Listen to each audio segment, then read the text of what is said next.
হযরত ইউনূস আলাইহিস সালাম তাফসীরে আছে, ইউনূস নবী আল্লাহকে বলছিল, আল্লাহ আমার জাতি বড় অবাধ্য, আমি আর বলতাম না, আপনি ধ্বংস করে দেন।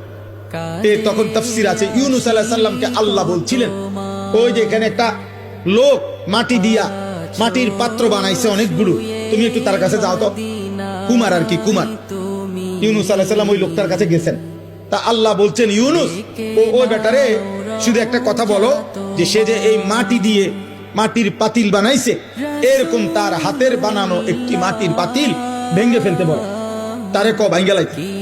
ইউনূস আলাইহিস সালাম বলছে, হে ভাই, আপনি আপনার বানানো এই মাটির পাতিল থেকে একটি পাতিল ভেঙে ফেলেন।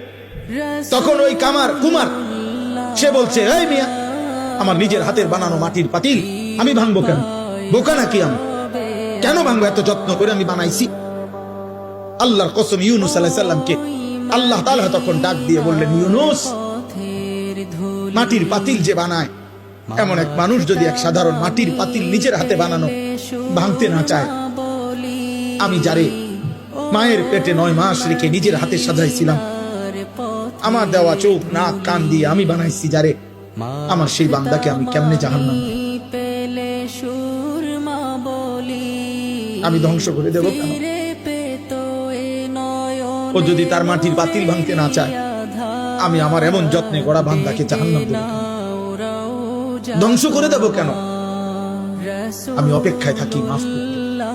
আমার বান্দা কোনদিন যদি 1 ফোঁটা রাত গভীরে চোখের পানি ফেলে, আমি ওরে মাফ করে দেব।